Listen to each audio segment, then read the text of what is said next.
Well, sisters and brothers, and ask me, first and foremost, to each and every one of you, thank you for the privilege of being able to stand with you, because I know that Ask Me stands with the American workers. Ask Me stands for all that's right. By the way, my week has been very interesting since last Tuesday, as you might guess. But here's a fact they shared with me as I came here to make this opportunity to say thank you. I happen to be the first union member on a presidential ticket since Ronald Reagan. But rest assured, I won't lose my way. Just to be clear, the Vice President and I, we know exactly who built this country. It was nurses, it was teachers, and it was state and local government employees that built this nation. People in this room built the middle class. And it's not just a saying, it's a fact. When unions are strong, America's strong. Vice President Harris and I have both had the privilege of joining workers on the picket line.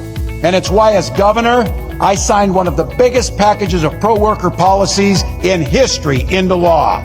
In Minnesota, we made it easier for workers to form unions. We strengthened workers' protections. And yes, we banned those damn captive audience meetings for good in Minnesota. We did things to improve people's lives in a real fundamental way. We guaranteed free breakfast and lunch to every single child in Minnesota. That helped a whole lot of school employees, Ask Me members, keep their students engaged and keep them in the classroom learning. Today, Minnesota is one of the best states for workers in the country. Donald Trump and J.D. Vance, they see the world very differently than we do. The only thing those two guys knows about working people is how to work to take advantage of them. That's what they know about it. Every single chance they've gotten, they've waged war on workers. And their ability to collectively bargain to take that away from them. All we're asking for is better wages, better benefits, better lives, and dignity in the work that we do. There's a great bill in Congress.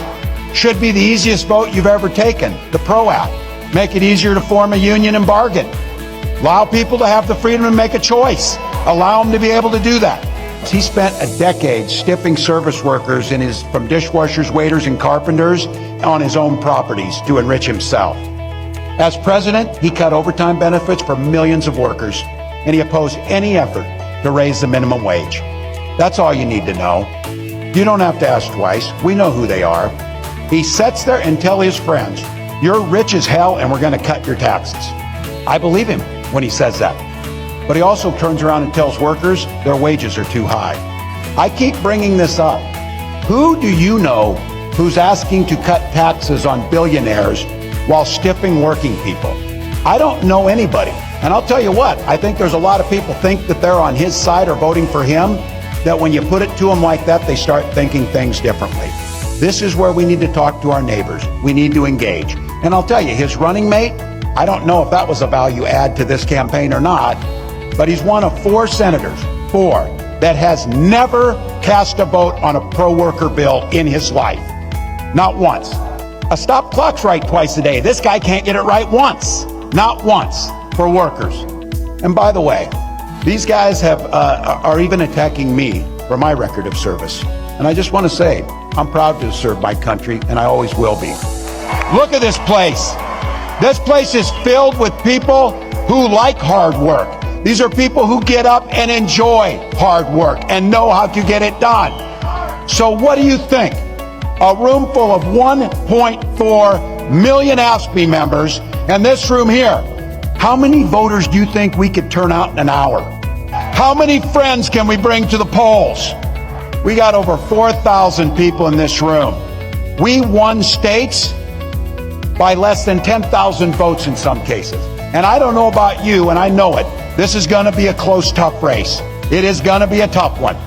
But if each of us does an extra shift, an extra hour, a little bit more, we get to wake up on that morning after the election and know that the work we did transformed the lives for millions, transformed generations, impacted the world. Ask me. That's how it happens. That's how it happens. That's a plan. That's how the hope turns into the reality, turns into improved lives. It's just like that. We organize, we donate, we volunteer. Look, I've been around you people. I know the jobs you do. I know what this president does, because I thought you had to register to vote in Minnesota. You were out there so much for me because you were living there. You turn elections. You turn lives. You negotiate contracts. You press legislatures to do the right thing. We know how to do this. We've got 84 days to take control of our own destiny. 84 damn days. And I've said this, you hear me say this.